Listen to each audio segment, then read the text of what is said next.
On the news today, Enugu State government summons traditional rulers in Nsukka over masquerade attacks. In Abuja, House of Representatives takes steps towards expanding Nigeria's democratic space. And on the business scene, reps urges federal government to allow independent marketers to lift PMS from the Dangote refinery. On the international front, Israel rejects global calls for a ceasefire with Hezbollah movement. Many thanks for joining me on the news today. I am Marvelous Apwamaga. Details of these and more coming ahead on the news. So stay with us.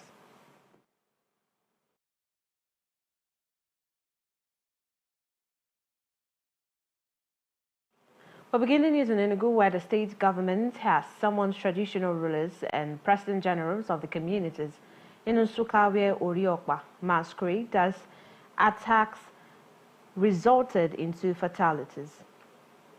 This was contained in a statement issued by the State Commissioner for Local Government, Rural Development and Chieftaincy Affairs, Dikin Oke Obodo.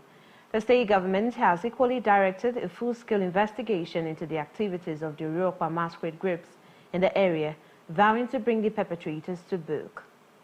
While commiserating with families of those said to have lost their lives in circumstances connected with the activities of the masquerades, the government has also warned that it will not condone any further excesses by any persons or groups. Now, the Aba International Trade Fair has been billed to kick off on the 20th of November and end on the 7th of December 2024. This was announced during a press conference at the Aba Chamber of Commerce, Industry, Mines and Agriculture headquarters in Aba by the Chairman of Planning Committee, Chief Inem Nwaka. Afia TV's correspondent in Aba, Chibike Mogwamba, has further details on this. Let's take a look. The much-anticipated trade fair will run from November 28 through December 7 this year. According to Chief Inem Nwaka, who chairs the planning committee of the forthcoming business event, it will all go down at the Aba Mega Mall. After due consideration, which entail looking at the date of other important national trade fairs, we are proud to announce that the 2024 Aba International Trade Fair have been scheduled to hold between 28th November to 7th December 2024. Hosted at such a prime location, the event is expected to attract large numbers of exhibitors and visitors alike. The special advisor to the governor on investment, Chief J.N. Amankwe, who was present at the press conference, assured the organizers of the government's support. I want the press to know today that we have an investment office in His Excellency's office in Hawaii. It is open for all of you to make inquiries. We receive quite a lot of inquiries from investors. So in this trade fair coming up, we must have a desk for those who want to make inquiries on how to invest in agriculture. And with the support of ease of doing business in Abia State, you are all going to be attended properly and you'll be happy that you're going to do business in Abia State. In a remark, the president of ASIMA, Geoffrey Uzabara, expressed the chamber's readiness to support the state government in organizing the event. So we thank God. I want to confirm that on the chamber's part, we will do everything that we needed to do to ensure that this trade fair succeeds. I am also convinced as to the government's commitment. Like the SAS said, we've had thousands of meetings, if not millions. And I thank God for where we are today. And I believe in God. I believe in the spirit of the governor. I am sure we will achieve that which we want to achieve. About security and health, here is an assurance. You know that His Excellency, on exception, one of the things that we did was to launch Operation Crush. And we put Operation Crush to support the police and the army and the Navy and all security apparatus in the state to make sure that armed robbery, kidnapping is adequately checked, and the state government will make sure aware that when you are doing international transfer, you will have visitors, international visitors, and nothing will happen to them. Will guarantee their safety. Go to our NDJs, there will be security. On the health challenges, of course, you know that the Ministry of Health of Abia State have upgraded their facilities, and they are equally aware of what is coming. All the health institutions will be ready. And of course, the fair comes with ambulance services. If it goes as planned, the Aba International Trade Fair is expected to boost commercial activities in the Enyimba city. In Aba, Chibike Magomba reporting for Afia TV. Thank you, Chibike, for that amazing report. And following recent reports on the prevalence of domestic violence in Nigeria, there is need for great concern and societal intervention. Miriam Oyebule, our correspondent in Owerri, spoke to residents of Imo State and stakeholders who shed light on the effects and reasons for the prevalence of this problem. Domestic violence occurs across the world in various cultures and affects people across societies. In Imo State, notwithstanding the integration of the Violence Against Persons Prohibition Act in 2021, the problem of domestic violence has remained.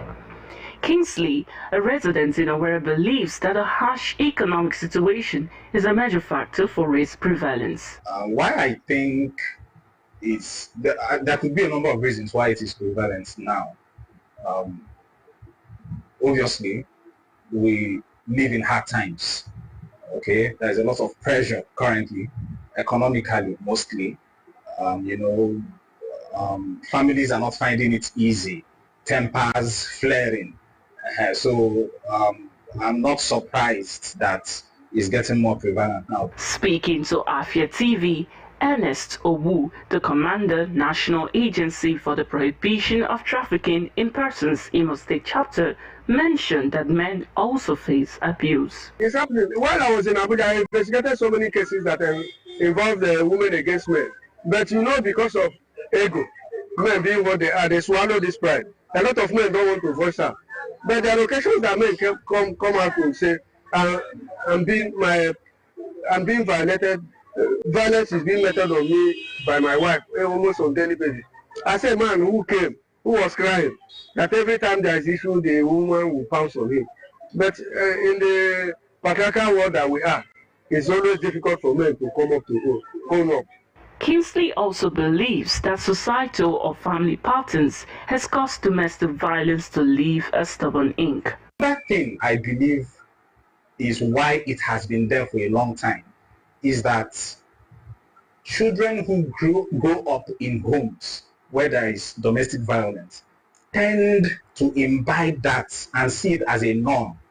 So when they too become adults, become parents, become husbands, become wives, the only way they see fit to express or let out such emotions is by lashing out physically.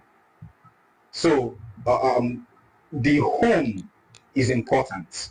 It is an important factor. Nancy, another resident, believes that people, especially women who are in abusive relationships, should leave by all means. You cannot marry and then the next day marry is you have to leave. I don't want to die. So they want to leave the marriage. And they still stand in jail. They stand in jail now. But for me, I will leave. The state commander for NAPTIP emphasized on the need for victims to speak up so that the abusers can face the wrath of the law. And I keep saying, if it happens once, you enjoy it. Don't allow it to happen again, because it's a signal, it's a dangerous moment that something is going to happen. People have to be careful and be ever ready to voice out where incidences occur, because that's the only way you can get safety. Law enforcement agencies can come in, can step in and arrest the situation. Your people can come and know what is happening. Even in the case of a critical injury, your people, one way or the other, should be able to know that this is what is happening. Victims of domestic violence are known to face psychological issues like depression, suicidal thoughts, and even death in extreme cases. So, there is an urgent need for continuous awareness of its consequences on the abused, the abuser, and the society at large. In Owerri, Miriam Onyebule for Afia TV. Similarly, residents of Aba have reacted to the increase of domestic violence, highlighting some of the reasons for the increase. Our correspondent in Aba, Chibike Magomba, tells us more. Domestic violence in Nigeria has reached alarming levels, with over 30% of women having experienced abuse, according to the Nigerian Bureau of Statistics. Being one of the federating units in the country, Abia State is part of these worrisome statistics and therefore not isolated. Domestic violence we are talking about is nothing but the way children and women, especially because they are the most affected, are being maltreated, both in the issue of marriage and as a maid. That's the domestic violence we are talking about. Mr. Atulobi highlighted how men are being marginalized in the issue of domestic violence. Thank you very much. Like I was saying before, the issue of domestic violence, men as well as women marginalized. The society and nature generally tends to protect the women. And then that of men are being taken to the minimum.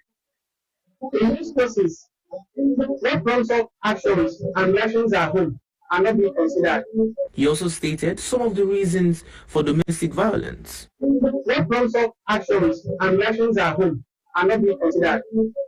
Whenever a man rises, he is being accused and being targeted as a person who has been involved in domestic violence. The emotional issue you're talking about, men are involved too. Trying to run your family, trying to take care of your family, trying to meet up bills, man's pressures on men. And then if you have a woman who's considerate, and you consider a woman who believes it's your responsibility to take care of family, it's a problem too. Chief Wanganga also noted some of the reasons for the rise in domestic violence. Exactly. Domestic violence is on the rise because of most of our people have indulged themselves in drinking alcohol, smoking, and other things that will hide them. Immediately, when they involve themselves in this domestic violence, after some few minutes or few hours, they regret their actions. So these are some of the things that have been encouraging domestic violence. One of the residents also stated some of the effects of domestic violence on the victims. It has on them is that it makes them always to be in a frightened state. They don't have freedom. Wherever they are, you see them being like somebody that is always under shock. So that's why we are fighting against them, so that they will have a freedom living of life. They will know that they also live and exist like all other ones. So that's the most impact. It makes them, at times, they suffer sickness that they will not come out of it till the end of their life. That's why we are saying that it should not be done that way. That domestic violence should be avoided and abolished in this Abia State and Nigeria at large. In response, a gender-based desk officer in Ogunabo local government area has introduced several measures, including counseling services for the victims. The people we do take care of, we guide them, we sensitize them, we protect them, that they will not be exposed. They are not ought to be exposed pertaining to the domestic violence they encounter. They are not to be all that exposed. You tell them that it's not the end of their life. You encourage them. You enlighten them that days of the bad has passed. They will also face their future and go forward. That all hope is not lost. So, as the issue continues to worsen, greater efforts to educate the public and protect vulnerable groups from further harm are essential. In Aba, Chibike Magomba reporting for Avia TV. Thank you, Chibike. Still on the regional news, members of the Ebonyi State House of Assembly have concluded the 2024 third quarter budget performance hearing for priority MDAs with a pledge to ensure improved budgetary allocation and oversight in 2025. The hearing, organized by the said State Accountability, Transparency and Effectiveness, held from September 23 to 25, 2024. The quarterly engagement allowed the state lawmakers to review the performances of the state budget implementation especially in the education and health sectors, as well as the water, sanitation and hygiene, WASH sector. Declaring the hearing open, the Speaker of the Ebonyi State House of Assembly, Moses Ijo Dunwa, thanked USAID state-to-state activity for consistently building the capacity of the state lawmakers, which he said has helped them to effectively discharge their responsibilities.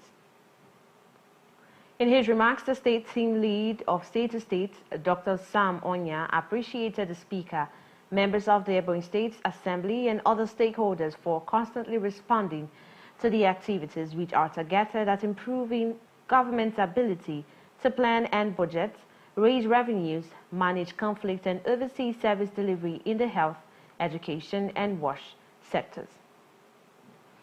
Now, moving on to election matters, the Anambra State's Independent Electoral Commission says it will not use the bimodal voter accreditation system for the local government elections on September 28. The Commissioner in charge of Information and Logistics, ANSEC, Anthony Nalue, made a disclosure at a sensitization program organized by the International Peace and Civil Responsibility Center in Oka. Mr. Nalue noted that BVAS was unreliable following the disappointing performance of the device in previous elections in the country. On his part, the coordinator, International Peace and Civil Responsibility Center, Chris Azo, urged politicians and the electorate to be vigilant and shun vote buying, violence, gender discrimination, and overvoting. Meanwhile, the program was organized for accreditation election observers and media personnel.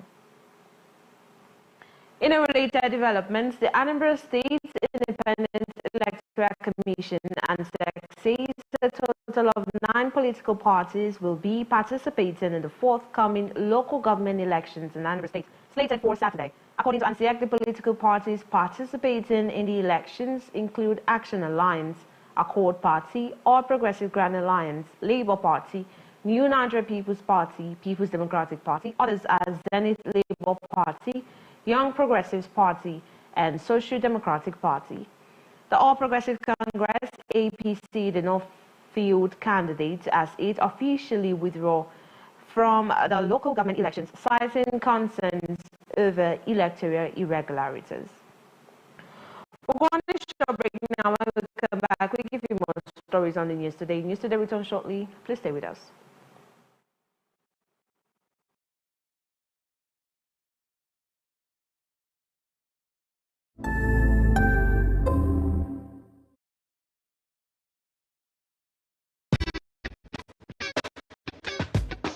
It's a brand new week and another opportunity for us to gist and me to tell you, bring all the spice, all the things that are hot, trending, and exclusive on social media. Sometimes I know there's constructive criticism. I know that you know how to quote it. So for people that don't understand, I want to be like, oh, why are you doing this? Please, I'm not a cross-dresser. I'm only doing this because of the money on Facebook. There are some people you need to just tell the truth brutally. Let it hurt them. Give it hot. Afia TV official, exclusive every weekday on Afia TV.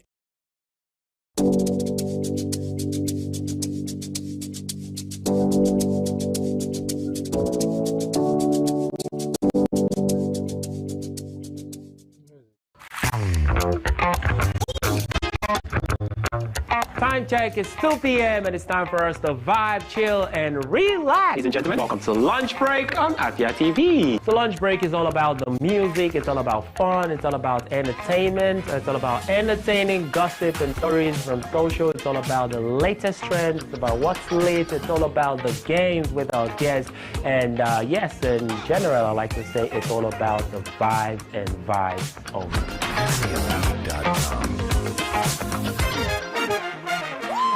Good evening to you, viewer, and welcome to Women in Business, the show that profiles women, executives, and even the next door store owner, showcasing Igbo greatness to the world. I started always obsessed with books ever since I was a child. The stress of always converting naira to dollar and an incompetent means an incompetent person.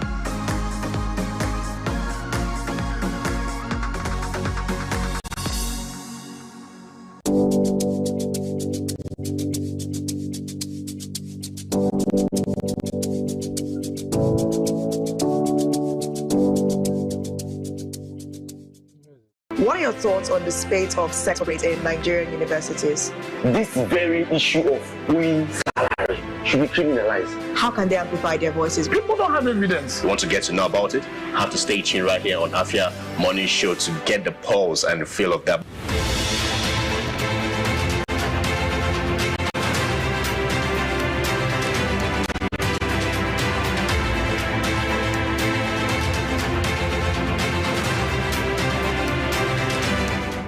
Hey ladies, join us on Gyna Plus every Wednesday at 6 p.m. right here on Afia TV, DSTV channel 254 and GoTV channel 17, where we will delve into health issues affecting girls and women in society. Breastfeeding doesn't even cause breast cancer. The difference of breastfeeding means the approach you take to make sure that your well-being is maintained.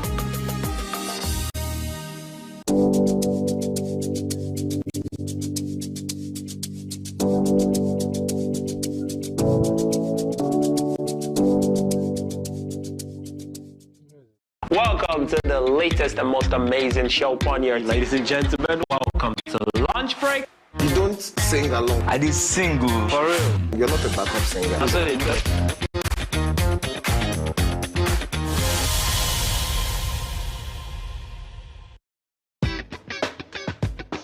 It's a brand new week and another opportunity for us to gist and me to tell you, bring all the spice, all the things that are hot, trending and exclusive on social media. Sometimes I know there's constructive criticism. I know that you know how to quote it. So for the people that don't understand, I want to be like, oh, why are you doing this? Please, I'm not a cross-dresser. I'm only doing this because of the money on Facebook.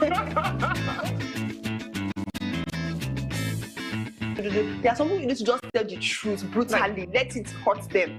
Give it hot. Afia TV official.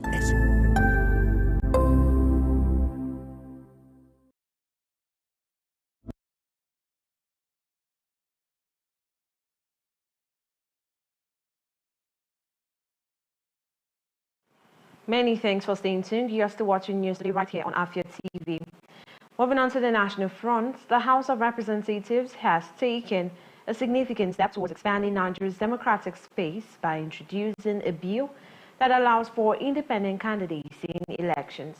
Sponsored by Akin Rotimi, the spokesperson for the House and chairman of the House Committee on Media and Public Affairs, the bill aims to encourage inclusion and broaden the democratic process.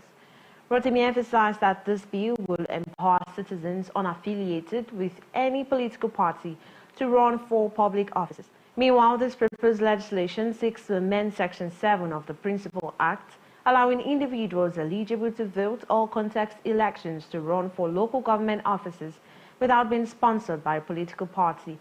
To contest, independent candidates must obtain verified signatures from at least 10% of registered voters from 2/3 of electoral wards or polling units.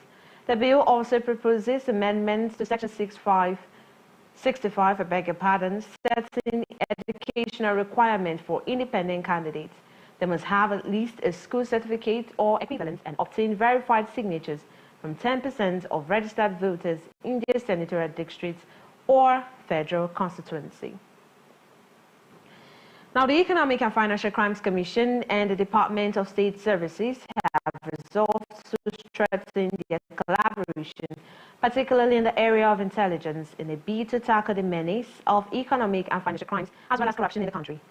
The agreement was reached when the DSS new director, Base Command Liaison, Lagos State, Paul Akubo, visited the EFCC office in Lagos. A statement issued by the EFCC head of media and publicity, Dele Oyewale, noted that the Akubo emphasized the importance of his visits in reinforcing the already existing collaboration between the DSS and the EFCC. In his remarks, the acting director of Lagos Directorate of the EFCC, Michael Wektax, expressed his delight in receiving Akubo and his team, adding that the DSS and the EFCC have always worked together. Away from the national front onto the business scene, the Economic Community of West African States Commission has announced plans to invest $330 million in electrifying public schools and health centers across 18 countries including Nigeria, Benin, Chad, and other nations in West Africa and the Sahel region.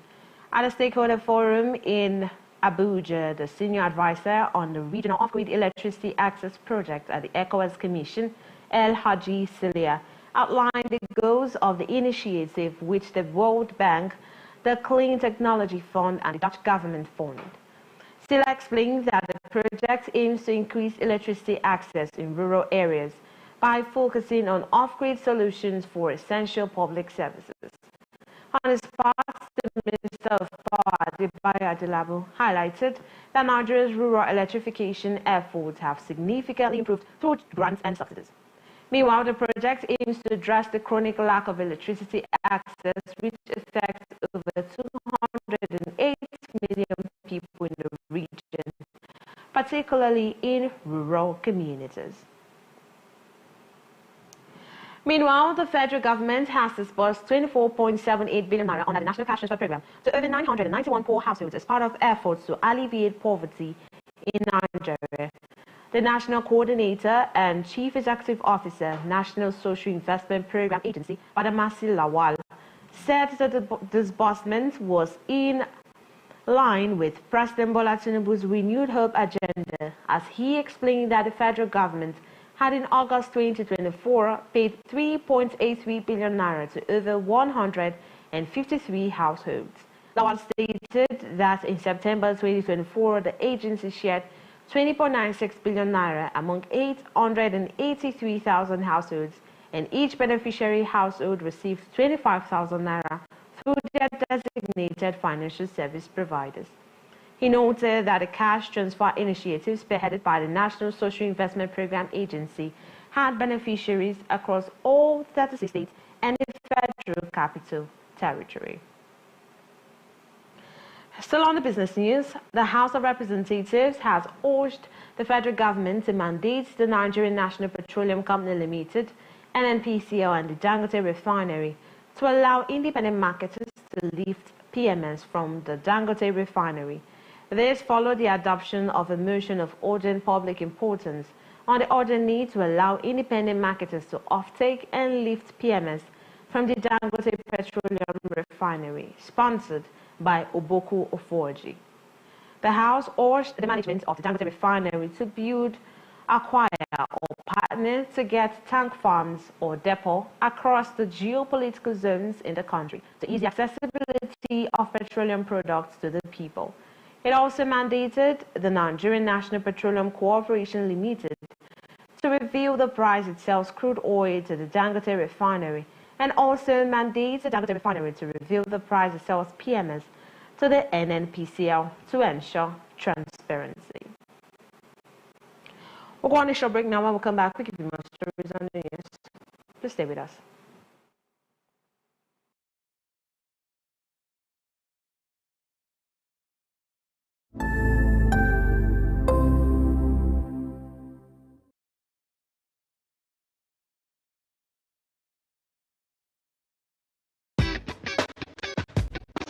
It's a brand new week and another opportunity for us to gist and me to tell you, bring all the spice, all the things that are hot, trending, and exclusive on social media. Sometimes I know there's constructive criticism. I know that you know how to quote it. So for the people that don't understand, I want to be like, oh, why are you doing this? I'm not conspiracy. I'm only doing this because of the money on Facebook. There are some people you need to just tell the truth brutally. Let it hurt them. Give it hot. Afia TV official, exclusive every weekday on Afia TV.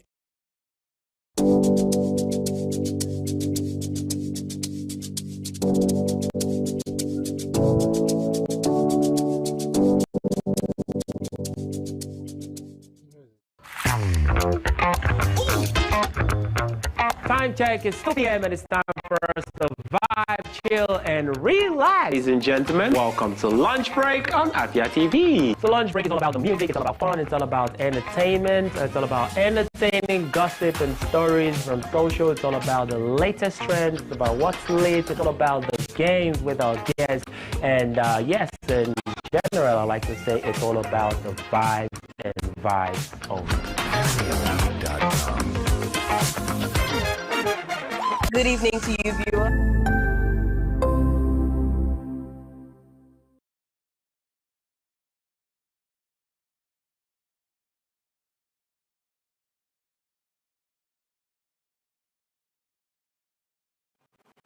Just watching news today right here on Afia TV, and I am Marvelous Apwamaga.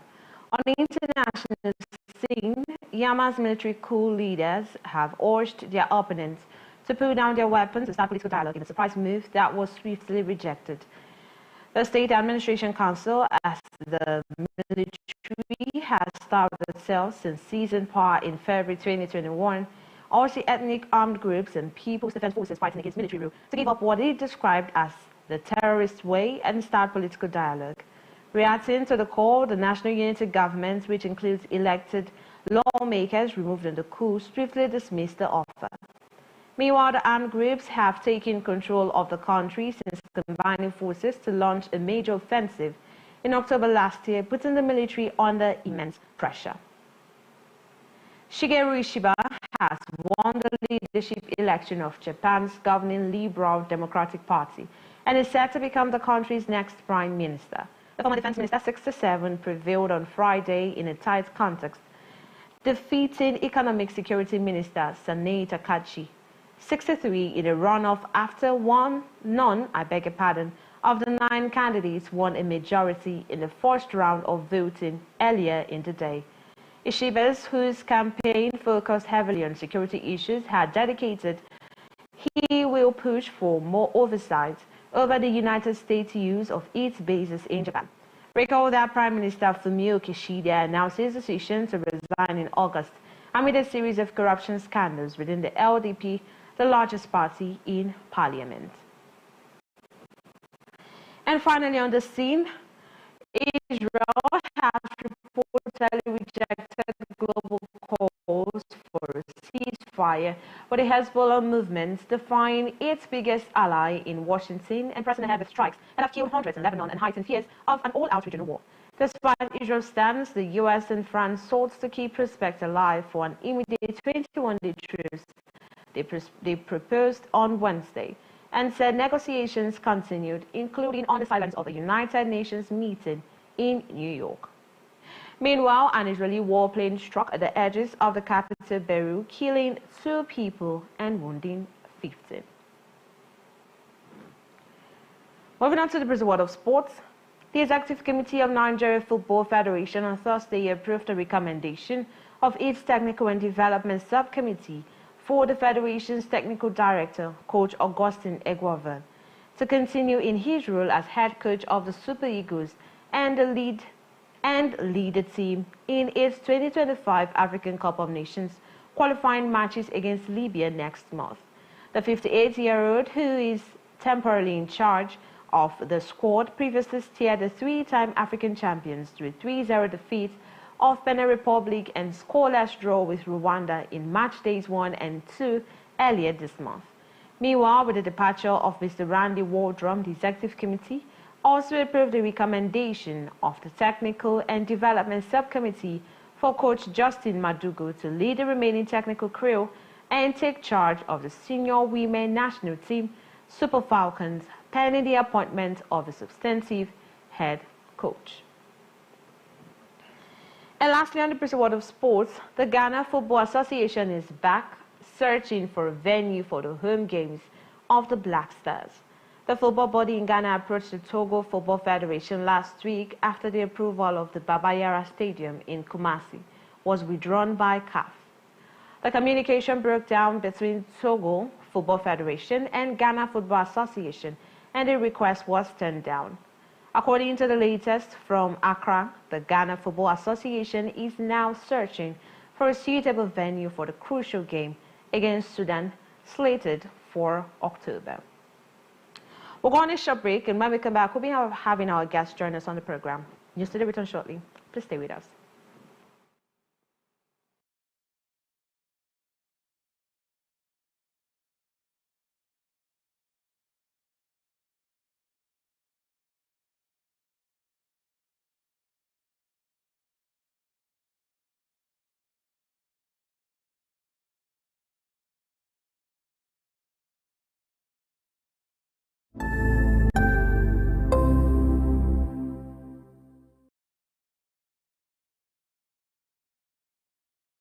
Good evening to you, viewer, and welcome to Women in Business, a show that profiles women, executives, and even the next door store owners, showcasing Igbo greatness to the world. I started always obsessed with books ever since I was a child. The stress of always converting naira to dollar and An incompetent means an incompetent person.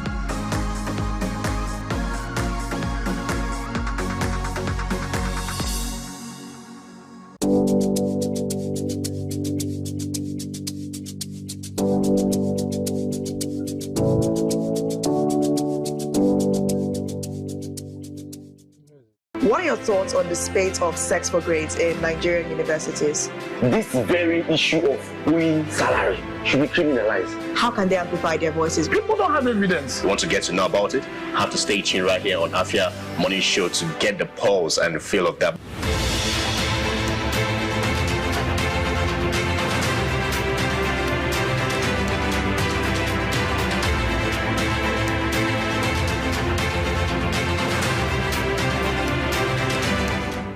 Hey ladies, join us on Gyno Plus every Wednesday at 6 p.m. right here on Afia TV, DSTV channel 254 and GoTV channel 17, where we will delve into health issues affecting girls and women in society.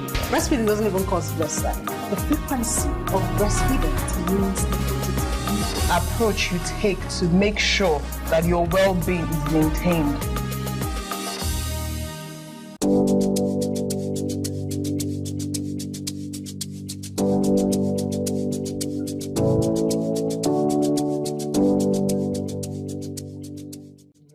Welcome to the latest and most amazing show upon here, ladies and gentlemen. Welcome to Lunch Break.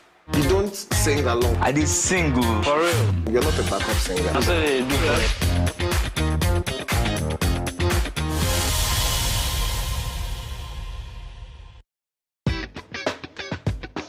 It's a brand new week and another opportunity for us to gist and me to tell you, bring all the spice, all the things that are hot, trending, and exclusive on social media. Sometimes I know there is constructive criticism. I know that you know how to quote it. So for the people that don't understand, I want to be like, oh, why are you doing this? Please, I'm not a cross-dresser. I'm only doing this because of the money on Facebook.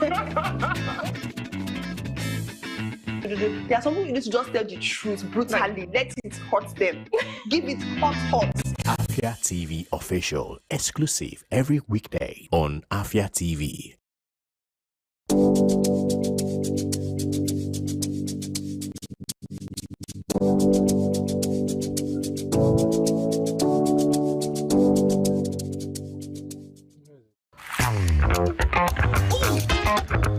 Time check is 2 p.m. and it's time for us to vibe, chill, and relax. Ladies and gentlemen, welcome to Lunch Break on Afia TV. So Lunch Break is all about the music, it's all about fun, it's all about entertainment, it's all about entertaining gossip and stories from social, it's all about the latest trends, it's about what's lit, it's all about the game with our guests. And yes, in general, I like to say it's all about the vibes and vibes only.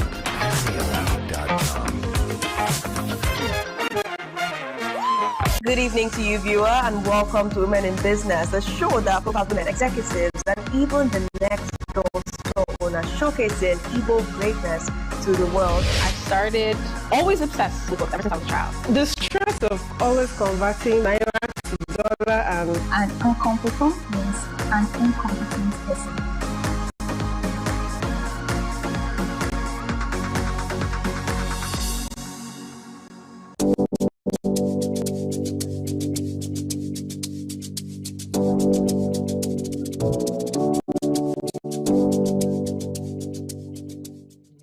What are your thoughts on the spate of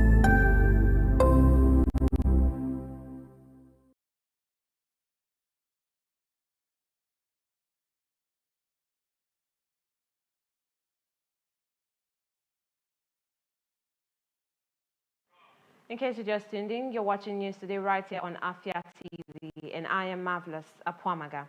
It's World Tourism Day today, the 27th day of September 2024, and this is a day celebrated annually with the goal of raising awareness of the importance of tourism to society, culture, the economy, and the environment.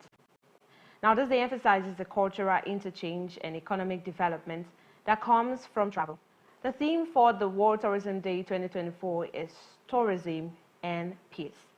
Now, joining us virtually to talk about this is one who has toured 70 different locations in Enugu State, toured places in Australia, and is the founder of Campus Hikers and co-founder of Hikers Trail, Mr. Joshua Onyedikachi Agusiobo. You're welcome to the program, Joshua. Thank you. So good to have you. How are you doing today? Great. It's our day, so we are feeling so excited to, be part of the process of celebrating tourism, which is, in my opinion, is the best thing in the world. Oh, okay. Yeah. Before we go into the discussion, how do you guys manage to do these things? The fear in me would not even allow me want to do this. Is there a difference between touring and hiking? Yeah, so most people like interchange it for each other. Yes, hiking is part of tourism. Okay. But hiking is a little bit of the extreme part of tourism. Hiking can be seen as an activity inside tourism. So tourism can be you exploring how the abacha is made in a particular place in Osaka, how the abacha is made in one part of Enugu, Ezike, or anything like that. Yeah, that's tourism in general. But hiking is an extreme part of tourism that entails going a long distance, walks up a hill. It can be a trek, it can be a different type of thing, but it's a more intense part of tourism that most of us love. Okay, considering the rate of insecurity in the country, do you think people still tour or would want to tour? Would want to tour, yes.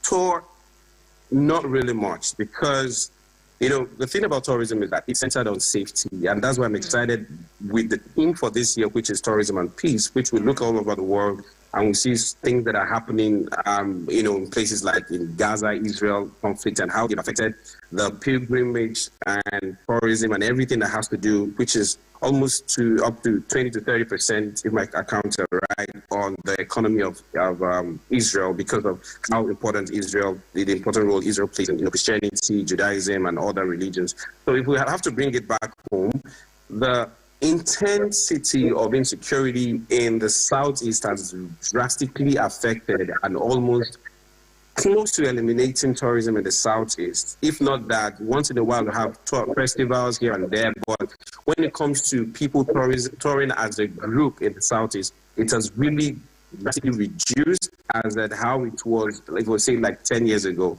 because people are not safe. They say they are not when you hear of the insecurity, the unknown gunmen, all these issues, they bring up this lack of reliance on the system. And when people can't trust the system, they won't be excited to explore that system. And that is why we have a low turnout of insecurity and a low turnout of people coming out to, explore the environment and their communities. Even visiting your village. I don't know the last time you went to your village.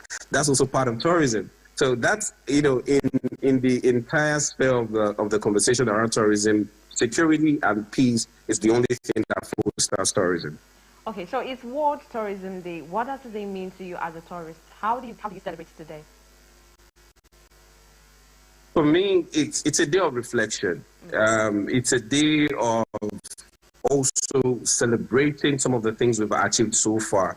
But most importantly, it's a day of reflection, because I know, for instance, bringing it back home again, when we started hiking and touring in Enugu, most people saw it as an alien activity. People didn't really see more to it. But the fact that we've gone from, being the only hiking group, entering forest and entering bush, like people always say, getting a chodi mafia, all those things. But all those things from coming from that environment to a place where hiking is now like a mainstream activity in Enugu and the entire Southeast, like people in Onitsha hike now, and I'm like, where are you hiking to? But it's all from the activity, and it's all from that reliance that we've built something, we've started appreciating our communities better. People now go all the way from Lagos, from anywhere to attend New Yam festivals in different parts of the Southeast. And, you know, we know of the Onitsha Ofala, which is a big thing.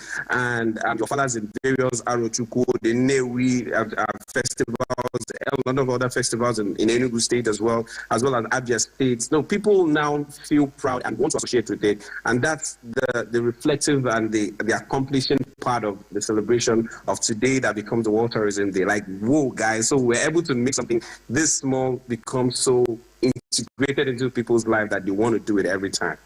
Talking about making something, you visited 70 different locations here in Enugu. Which of the locations would you say is the most attractive? Before I say the most attractive, people don't know that Enugu is one of the very few locations around that has over 7 different waterfalls. I know this is my conversation to most people. Enugu is a beautiful, the landscape, the weather, everything about Enugu as a town, as a city, as a state is electric.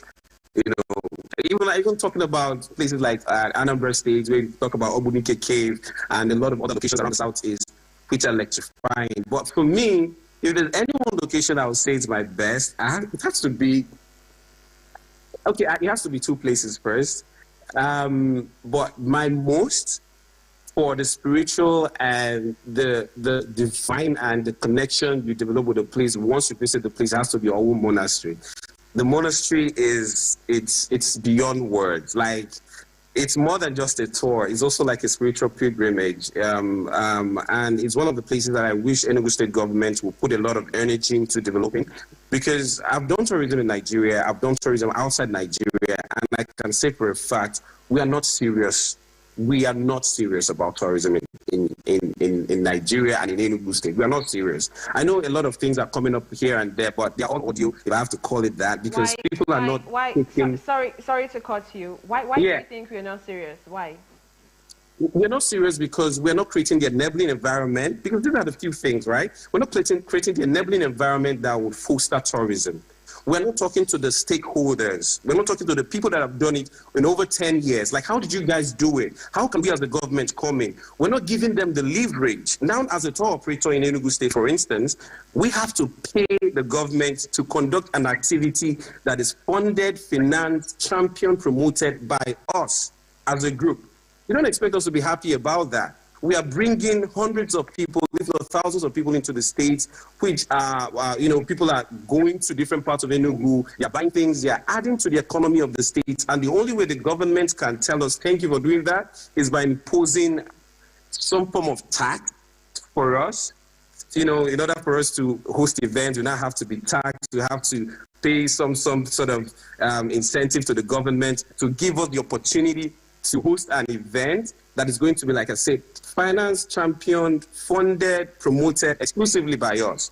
I don't think it's a nice initiative. I don't know who's advising the government on this kind of initiatives, because the first thing we need to do is to create an enabling environment where businesses thrive. And if we're trying to kill the small businesses and the small hiking groups around, trust me, you are doing a disservice to the tourism community of Enugu and the Tautis at large. Yeah. Okay, well, we know of the new Enugu City by Governor Peter Mbah, and you know, last year December we saw themes they did.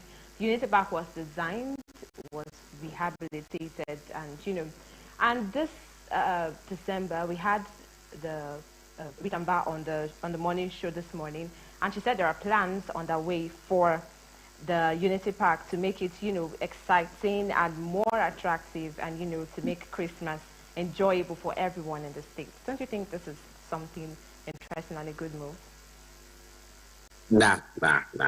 I have to be very honest with you. I'm sorry I'm going to be blunt about it, but we are not doing enough. We are not doing enough. Any serious government would put tourism as, if not your number 1, number 2, number 3, it should be your top 4 agenda for a developing, especially a state as beautiful as Enugu. And I'll give you a little bit of backtrack. You know, when during Governor Sullivan Chime's time in Enugu, first of all, he had to create a beautiful environment. There were police cars in every junction. There were, you know, apart from the normal roadblock, you know, Enugu was an attractive city that everybody was very proud. I feel the government is is making it a gradual thing. It's just step